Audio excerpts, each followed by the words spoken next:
Jadi nggak usah lah terlalu lebay berbicara bahwa Zulhas itu menista agama, khususnya pada mimbar tubi itu. Selamat datang di channel Firman Panipahan. Di kesempatan ini saya ikut berkomentar ya soal Zulhas, Zulkifli Hasan dari Partai PAN ya, Partai Amanat Nasional. Kemarin ya seminggu yang lalu barangkali dia mengatakan sekarang itu di masjid itu banyak orang yang tidak mau mengatakan amin gitu. Karena amin itu koalisi perubahan. Ghairil maghdubi alaihim waladdallin. Orang diam itu satu. Yang kedua, dia mengatakan juga sekarang orang tasahud akhir itu tidak lagi begini gitu, tapi dua jari gitu.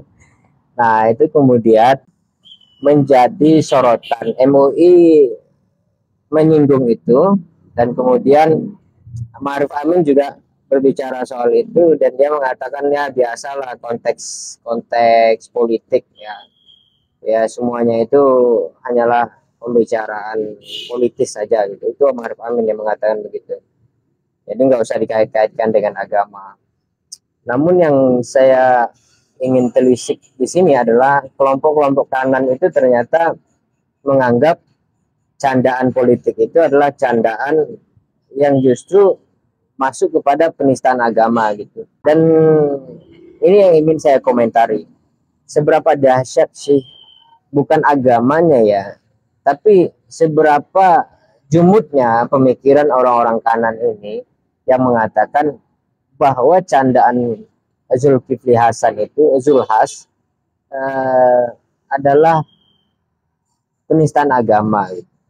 Kalau kita ingin radikal ya, radikal benaran gitu. Justru kalau kita lihat banyak sekali orang yang menistakan agama. Menista itu apa sih? Menista itu adalah merendahkan agama itu sendiri. Ketika misalnya ya, seorang membuat konten seperti ini, kemudian ada azan misalnya, dia memperlama dirinya untuk ke masjid. Itu saya rasa adalah merendahkan agama. Kalau kita berbicara soal konteks merendahkan atau konteks menistakan. Menistakan itu artinya merendahkan atau tidak mendahului agama, menganggap remeh agama. Zulkifli Hasan kalau dianggap meremehkan agama, oke, fine. Tapi jangan berhenti di situ. Nanti narasinya hanya sebagai narasi politik saja gitu, menjatuhkan lawan dan sebagainya. Jadi justru yang menggunakan agama sebagai instrumen politik itu bukan Zulhas, tapi adalah kelompok-kelompok kanan itu. Yang saya sebut saja nama channelnya itu Mimbar Tubi ya. Mimbar Tubi.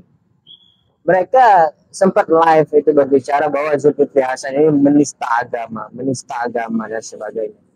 Tidak, dia tidak menista agama. Agama apa yang dia nistakan? Dia sebutkan dalam sholat, dia tidak sebutkan dalam Islam, kan gitu. Sholat itu apa? Doa. Dalam doa dia sebutkan begitu, kan doa. Jadi banyak sekali untuk membela Zulhas itu. Itu konteks politik, semuanya adalah pembicaraan politik, candaan belaka.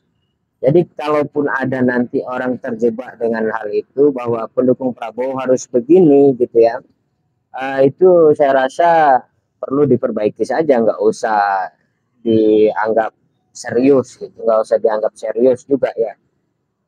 Nah, itu tadi saya ingin menyoroti Mimbar Tubi yang mengatakan Zulhas menista agama. Kalau kita ingin serius secara radikal mencari siapa saja yang menistakan agama, maka di Republik ini banyak sekali yang akan terkena deliknya gitu. Terkena delik itu. Paling tidak kita lihatlah kurikulum di sekolah gitu. Sekolah itu pulang jam 1 atau jam 12, sementara di Jawa ini terkadang itu ya azan mereka masih di kelas gitu. Apakah sekolah itu menista agama?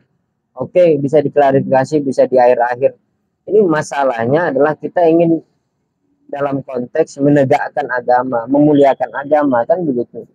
Jadi nggak usah lah terlalu lebay berbicara bahwa Zulhas itu menista agama. Khususnya pada YouTube Tubi, apa namanya, Mimbar Tubi itu. Begitu ya, itu saya rasa narasi-narasi yang membuat kebencian itu akan tumbuh, membuat orang malas dengan politik, membuat orang tidak mau ikut andil dalam politik. Saya rasa kita sudah cukup dewasa pada tahun 2019, di mana kita bertemu dengan politik politik identitas ya. Politik identitas itu tidak hanya identik dengan agama saja, tapi ketika orang mengidentitaskan bahwa pendukung Prabowo kampret, sementara ini cebong, itu sudah mengidentitaskan, gitu. Mengidentifikasi, identitas dan identifikasi. Jadi kita sudah cukup dewasa. Tahun ini, Pilpres 2024 ini, dengan hashtag Jokowi pasti diganti, gitu kan. Saya rasa kita tidak lagi menggunakan politik identitas itu. Jangan ditambah-tambah lagi dengan isu-isu keagamaan seperti ini. Saya rasa itu aja sih. Terima kasih. Wassalam.